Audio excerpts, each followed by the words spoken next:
the white man's estate, a well-dressed black man mercilessly whipped the white man with a whip.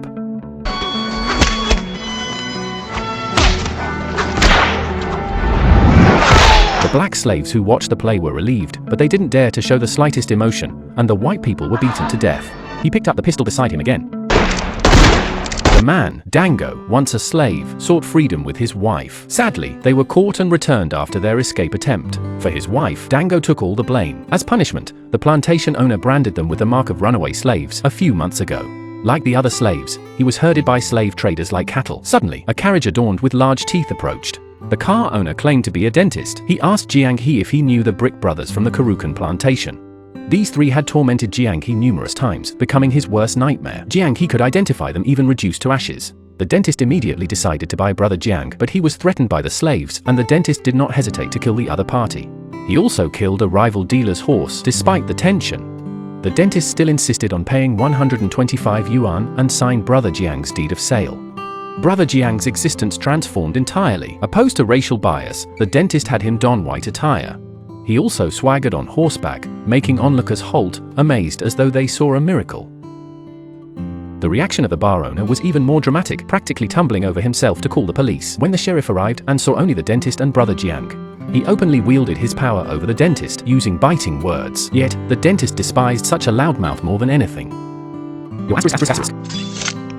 So he shot him again, and the sheriff surrounded the tavern with a large number of men, but the dentist was unfazed.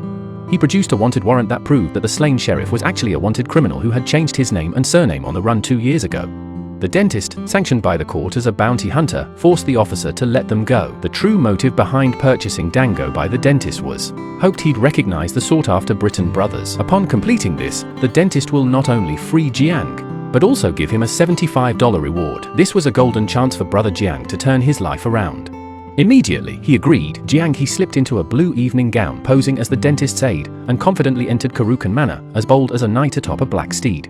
Dressed so lavishly, he naturally faced the farmer's refusal to welcome him, but the power of money eventually won the dentist and Jiang He over. Guided by a female slave at the manor, Dango, now a valued guest, at last encountered the Brittle brothers. Horrifying recollections overwhelmed him suddenly, recalling his secret wedding to his dear Zieda. Dango and Shelda.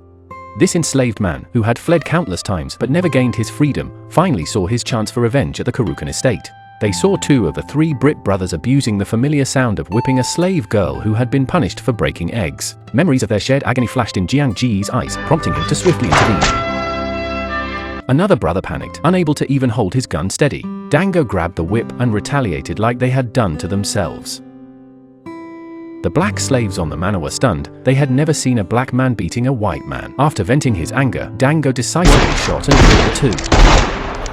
The third Brit brother tried to flee when he saw that the situation was not good, but the dentist had already set up a gun and aimed it and killed him with one blow. With this, the 3 runaways have been handled. Yet, Dango's bold move to kill a white man on the plantation was beyond what the owner could stand.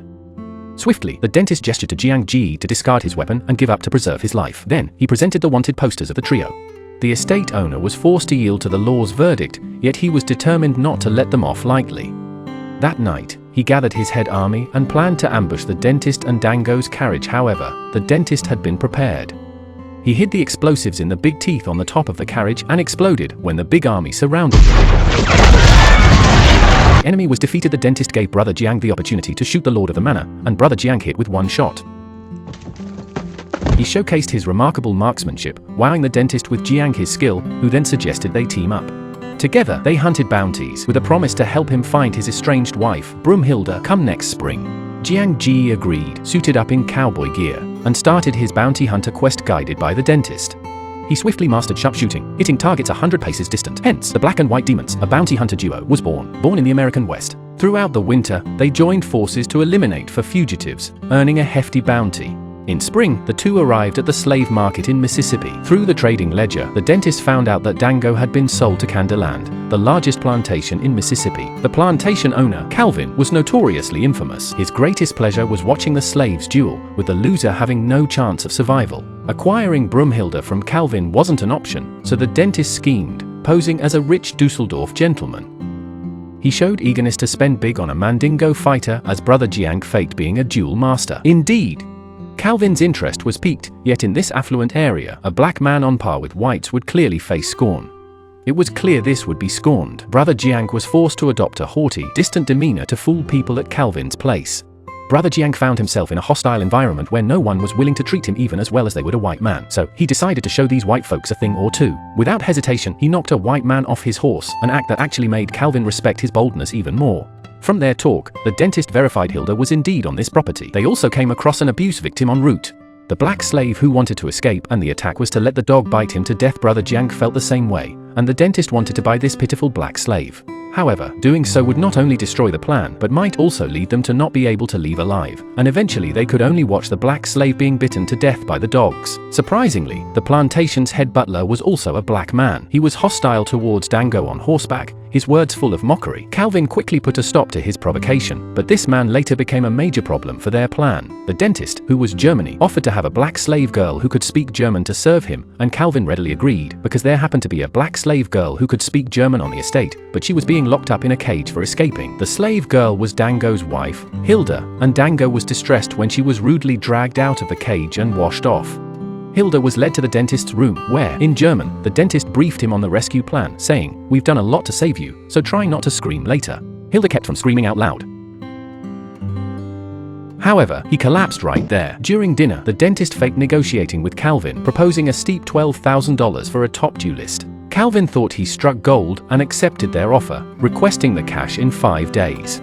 When the dentist proposed purchasing Hilda secretly, Calvin didn't say yes right away since the butler summoned him. It turned out that the butler had sensed that something was wrong, and he tore Hilda's clothes off the dining table, revealing the marks of the whipping on his back. He keenly watched Brother Jiang's shifting looks and voiced his doubts to Calvin. The dentist shelled out a lot for the dueling gear. His true aim was to abduct Hilda. Calvin caught onto the deceit, but coolly went back to the living room. The show has begun. He pulls out the skull of an old black slave and explains that the black slave had countless opportunities to cut his throat with a razor, but because of the servile nature of the black man, they did not do so. He pointed out the servile areas in the skulls of blacks and sawed open the skulls on the spot, showing a different dent than the whites. The dentist and Jiangda realized that their plan had been revealed, but they were still not sure what Calvin would do next. Calvin suddenly erupted and smashed a glass so hard that his hands were bleeding. This unexpected scene wasn't in the director's plan, but he stayed cool and acted like it was all normal. The dentist, having no other choice, reluctantly took out his wallet. The butler only took $12,000 from it and returned the rest to the dentist. His mind kept coming back to the tragic situation of the black slave who had been bitten to death by a random dog.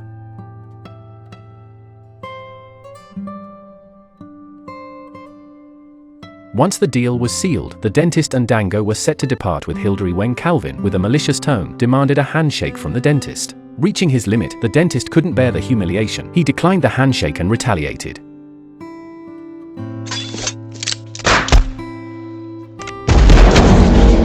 Jiang Ji's quick draw and shooting sparked a Quentin-style scene of aesthetic violence.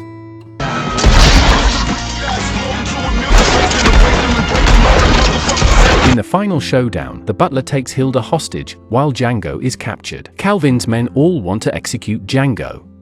However, the butler suggested a harsher penalty, sending Dango to labor in the mines for life, with no chance of redemption. For a black slave, this is more painful than death. Yet, this plan inadvertently gave Dango a chance to turn the tables. Dango is no longer the slave at others' mercy.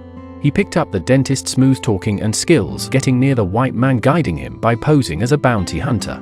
Knowing that a fugitive worth $10,000 was still at large on the farm, he showed the already used warrant, and offered that as long as he let himself go, he could kill the wanted man on his behalf. And there was a big man who looked like Quentin among the escorts, and he was open-eyed when he saw the money. After believing Brother Jiang's words, the escort finally untied Brother Jiang and handed him the gun.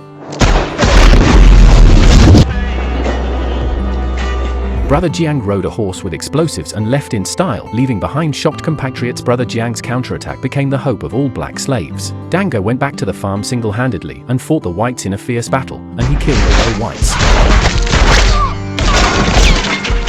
He let all the slaves go, except for that black butler. The butler didn't panic. It seemed like he had counted Dango's bullets. Dango tortured him shot after shot, and in the end, it didn't give him pleasure. Dango found the dentist's body and said his heaviest farewell to the benefactor, and he avenged the dentist with white blood. and he rescued his beloved wife. Dango's actions show that no one is born a slave, nor is there any black slave who does not hate those white oppressors. It's just that, under extended oppression, many opt to submit. Gradually losing the edge to resist, the kind and selfless dentist gave Dango a chance to awaken, rather than living a life of compromise. It's better to fight to the death for freedom.